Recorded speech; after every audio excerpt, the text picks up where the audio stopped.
For most college football fans, there's excitement around Colorado, especially Colorado fans. But how do the teams themselves feel about Colorado? I'm going to explain why Colorado has a target on their back in the Pac 12 this season and even in college football on today's episode of Locked On Buffs.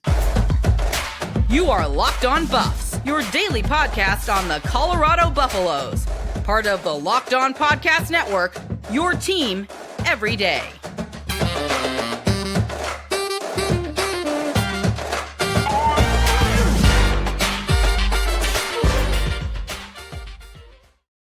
What is up, everybody? This is Locked On Buffs. I am your host, Kevin Borba. Today's episode, we got a good one. We're going to be talking about why 3 reasons I think Colorado has a target on their back, and I think other Pac-12 programs probably feel this way as well. And then we're also going to discuss my Pac-12 superlatives heading into the 2023 season. And then was Big 12 Media Day happened over the past couple days, and I'm going to talk about the most interesting quotes that I heard or saw in regards to Colorado on today's episode of Locked On Buffs, which, by the way, I want to thank you guys for tuning in every single day, making Locked On Buffs your first listen. We are free and available wherever you get your podcast, your team every single day. Okay, let's dive right in. There's 3 reasons Colorado has a target on their back. If you're shocked that Colorado has a target on their back, I feel like we need to take a step back. And while I think a lot of people in Boulder or wherever the new fans of Colorado are coming from, I think that we all get that there's excitement around Colorado, but there's people who don't share that excitement. We've already seen coaches kind of come out of the woodwork and criticize Coach Prime. We've already seen respected analysts like Josh Pate say that other coaches want this experiment to crash and burn. I'm going to explain why. There's 3 reasons why. Obviously, every team wants to beat every team on their schedule, but there's certain programs where there's a little more lift. There's a little more giddy up for that game. For example, in the Pac-12, I would say that team is probably USC. In the Big 12 right now, that team is Texas. Teams always look forward to beating Texas, regardless of whether they're good or not. There's just something about beating that brand that people look forward to. So Colorado kind of is falling under that same. I wouldn't say they're like Texas in the sense that we expect them to be national powers every year, but I think they're like Texas in the sense that they have a brand that people are going to look forward to beat, which is reason number 1. Obviously, Coach Prime's there. So beating an NFL Hall of Famer, beating someone who I don't want to say I feel like people from the outside perspective consider Coach Prime to be like a loudmouth or like a guy who talks too much, which he's really just supportive of his team. He's just expressing confidence in his program, and there's nothing wrong with that. I think people just don't like coaches who are vocal about it. It is what it is. But I think there's the vocality part of it. And plus, it's Deion Coach Prime Sanders. Everyone wants a piece of him. Everyone wants to beat him. Everyone wants to embarrass him. Everybody wants to be like, you know what? We thought you were going to dominate because he said he wanted to dominate. We thought you were going to do this. You thought you were going to do that, and you didn't do it. So there's that reason. Obviously, he came over from Jackson State where he had a lot of success. And so a lot of these programs and coaches, specifically coaches too, they're going to try to prove to him that this isn't the FCS anymore. You're not going to just bring in a bunch of transfers and have the best roster and just blow everybody out. It's not how teams are going to let it go down in the Pac-12. That's reason number 1. Obviously, Coach Prime he brings the target just by being himself, which, I mean, people want to beat other programs just because of their coach all the time. I think this time it's a little more magnified, especially when their coach is as famous and as iconic as Coach Prime is. Reason number 2, I think the hype around the program. College football is a system of trends. It's a system of getting used to these trends. So we get used to Alabama being successful, being a national power. Obviously, it annoys a lot of people because it's Alabama and it's like, Nick Saban again. But whenever there's a new program arise, we always have to try to find the holes in their program. And so Colorado, while they haven't accomplished anything yet, they appear to be on the rise, accomplished anything on the field. They've accomplished a lot. Recruiting, transfer class. They now have the number 2 transfer class. LSU surpassed them on 24/7 Sports. But either way, that's neither here nor there. Just thought I'd update you guys. But they're kind of getting into that range of they're super popular. Fans love them. People are betting on them to win it all. People are betting on them to win the Pac-12. And realistically, I think other teams, other programs, I don't say they get jealous because jealous feels like oh my gosh, like he has that shirt and I want that shirt. That's what jealousy, like to me, obviously jealousy qualifies for anything, but like it feels they feel jealous in the sense that they are they don't want Colorado to have that attention. Colorado used to be this team that they'd show up, beat by 50, and it was a good time. But now, different different regime, different players, different everything, and so now people want to kind of derail them. They want to beat them down. They want to show them that all this hype is for nothing. They're just hyped up, and I think a lot of programs love playing off of, oh, nobody believes in us, they're all believing in them. Everybody's going to play that card. It'll be interesting, but that's the second reason, the hype. So far we got Coach Prime's presence, we got the hype, and thirdly, they're scared of a new rise, aka the transfer portal. I think because of the transfers and all of the roster flipping, I think there's going to be extra motivation to beat them because if his roster's good, he just changed call or obviously the roster's good. If the team is good and they start winning games, say they win 7-8 games, he just changed college football forever. There's no doubt about it. New head coaches will probably, for the most part, solely be relying on the transfer portal, trying their best to imitate this. Imitation is the sincerest form of flattery, or whatever, however the saying goes. And Coach Prime has the potential to really kind of change the landscape of college football. And so I think there's going to be a lot of coaches who want to show that his method doesn't work. I think there's going to be a lot of teams where it's like maybe they felt scorned by a coach just kicking players off the team or whatever it is. And so I think people are going to want to prove his method wrong. It's kind of like we all want to be right all the time. My profession is based off of trying to be right about things, and obviously doesn't always work. I think there's been some certain takes where I've been way off. There's been takes where I was way on, but obviously you never know how you truly are. Kind of, I guess, everybody, you never know if you're right or wrong until things happen, which obviously isn't like a hot take by any means, but I think people want to prove him wrong, and in order to prove him wrong and prove his transfer method wrong, they got to beat him. And I think those are the three reasons that Colorado has a target on their back. If you think of any other reasons, let me know in the comment section, and I'll go over the ones that I think are the most accurate as well. Before we continue, though, I need you guys to know that for a championship team, it's all about making sure every player is a perfect fit. It's the same when it comes to your vehicle. Every part needs to fit just right. So the next time you need parts and accessories, head to eBay Motors. With eBay Guaranteed Fit, you can be sure every part you need fits right the first time around. Just add your ride to My Garage and look for the green check to know that the part will fit or your money back. Because just like in sports, confidence is the name of the game. And when you shop on eBay Motors, and with over 122 million parts to choose from, you'll be back in the game in no time. After all, it's easy to bring the game home. A win when the right parts are guaranteed. Get the right parts, the right fit, and the right prices on ebaymotors.com. Let's ride. eBay Guaranteed Fit, only available to U.S. customers. Eligible items only. Exclusions apply.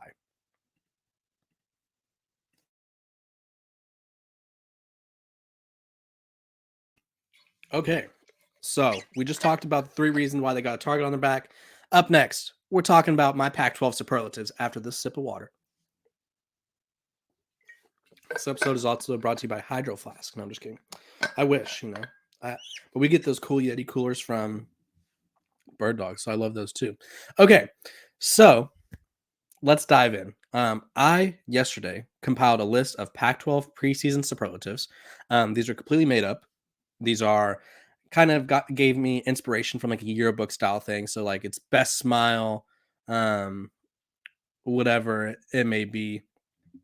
Best smile, best kind of best everything, most likely to succeed, most athletic, those kinds of things. But I did it with Pac-12 teams, and so let's dive right in. First one up. I'm gonna start with. Should I start with the Colorado? I'm gonna say the Colorado one for like the middle. Most likely to stumble first. So if you're not aware, I think there's 5 really good teams in the Pac-12 that could compete for the Pac-12 title and maybe even the playoff if everything goes right for each individual team. They obviously can't all be in the playoff, but they can all have a chance at some point. But I think the team to stumble first is going to be Utah. I look at their non-conference record in the past few years, they're 3-3. And 2 of those wins have come against small programs like Southern Utah and Weber State. And they haven't started 3-0 since 2019. So I find their first 2 games against Florida and then at Baylor, I find those tough to beat, tough to win for them. So it'll be interesting. Also, I also think Cam Rising's injury plays a major factor. If he's healthy right away, they should be fine, but they still lost to Florida last year with him. If he's not healthy, I have major concerns. Moving on. Most likely to sneak up on you late in the season. I had Washington State because they opened the year with Colorado State, Wisconsin, which I think could be a tough matchup, and then Northern Colorado. They get to play Arizona, UCLA, which solid teams. I think they'll both make bowl games, but I think they both have flaws. I don't trust UCLA's quarterbacks yet until I see which ones are actually good. And then Arizona has kind of been on the downside of things. They've been trending up, but they've been on the downside of things. So winnable games. And then they all have a stretch where they play Arizona State, Stanford, Cal, and Colorado. So they have 3 first-year head coaches and a coach on the hot seat and Justin Wilcox. So very interesting schedule makeup there. I won't lie to you. And then we have most likely to shock the conference, Oregon State. I think they had a soft opening this past season. They had one of the best rushing attacks in the country. They had a really good defense. All they were missing was a quarterback, and they got that in DJ Uiagalelei. So now they have a chance to win their first Pac-12 title since 2000, and maybe even sneak into the playoff. Let's get to Colorado. So this is the nitty-gritty. This is what you guys have been waiting for. Most likely to attract the most eyes. I kind of talked about this earlier with the target on the back.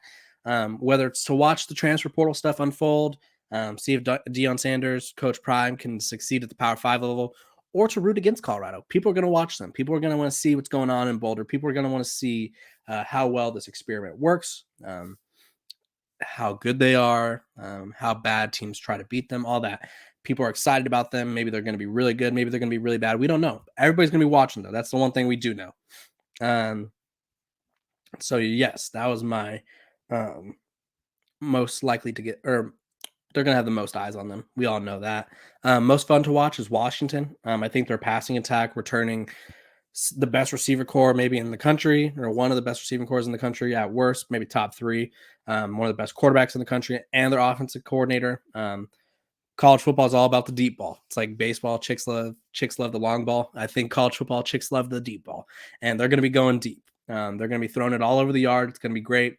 And I think they're going to put up a lot of points this season. It's going to be really entertaining. Best dressed, Oregon. I think Oregon has great uniforms. I really like the eggshell uniforms.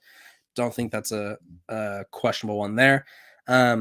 Most likely to learn from 2023, Stanford, because they have so many young guys who haven't played before. I think 2023 is going to be nothing but a learning experience for them, which that's okay. There's nothing wrong with a learning experience. Sometimes you just got to build up. Troy Taylor's working on recruiting well. He's doing quite well, has a top 15 class in the country. But now he just needs to get the guys on the roster some experience. USC is the team, and this is my final superlative, under the most pressure. It feels like it's Pac-12 title or bust for them. And they have quite a few interesting games on their schedule. If they don't win the Pac-12, I think their season will be a failure. If they make the playoff, I don't think anybody's going to praise them. I think that's the expectation for them.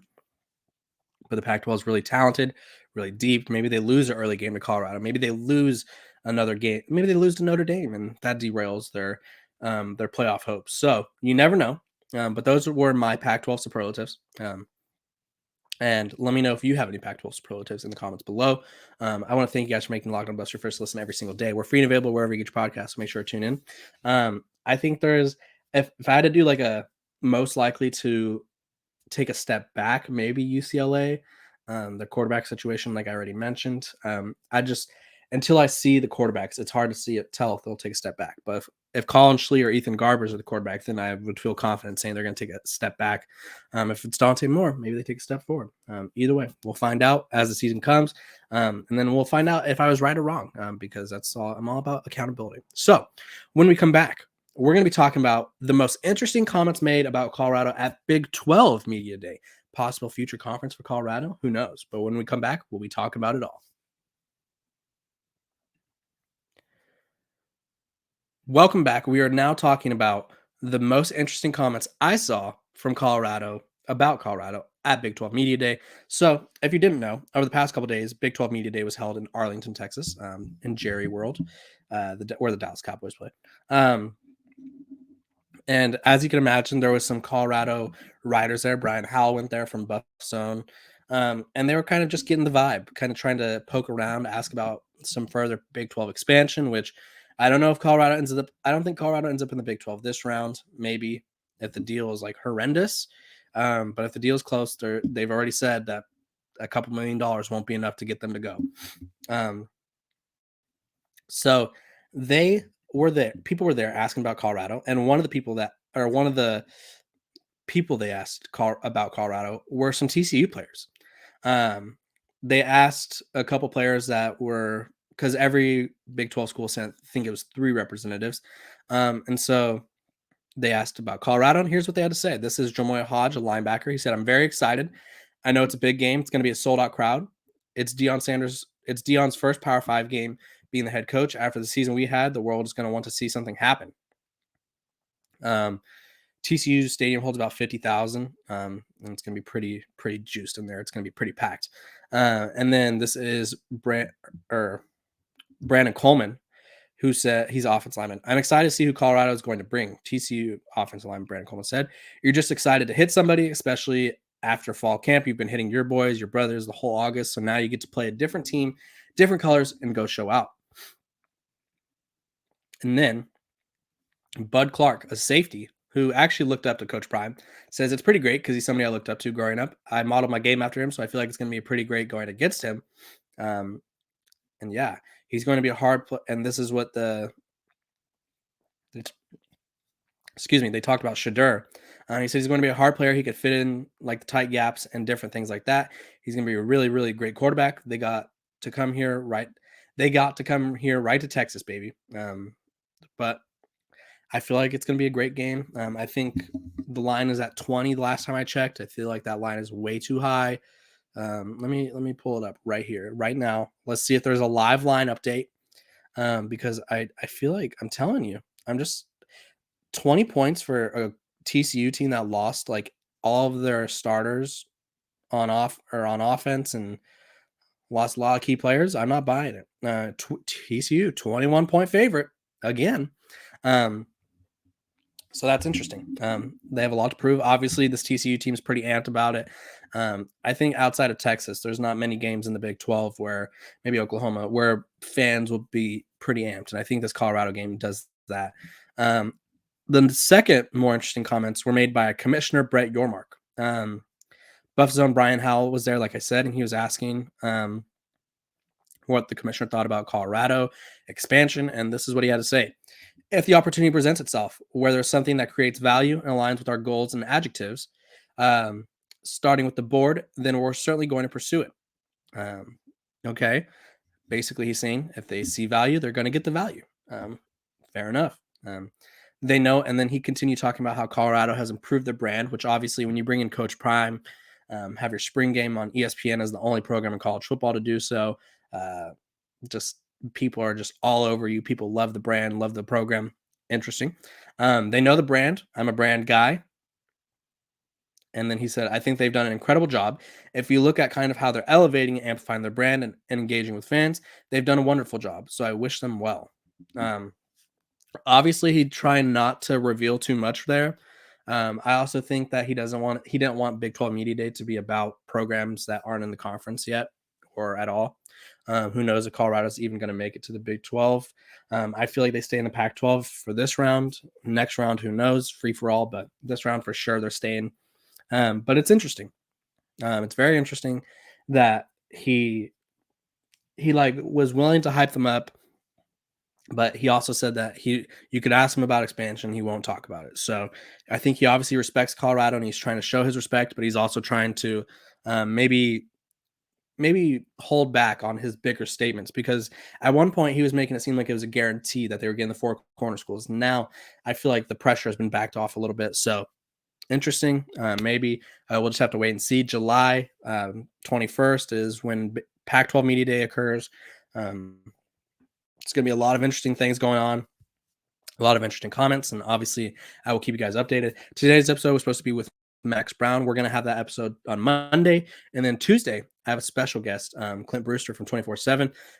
He's a talent evaluator. He scouts everybody. He was scouting Shadur Sanders recently, so I'm going to have him come on and explain what Shadur is good at, what he could prove at, and all that. So we're going to talk about that on next week's episode. So Monday, Tuesday, back-to-back guests. It's going to be great. I look forward to seeing you guys there. Thank you guys for tuning in to Locked On Buffs and making it your first listen. I'm Kevin Bohr. Make sure to like, subscribe, follow. I appreciate you guys. And you guys have a great Friday and a great rest of your weekend.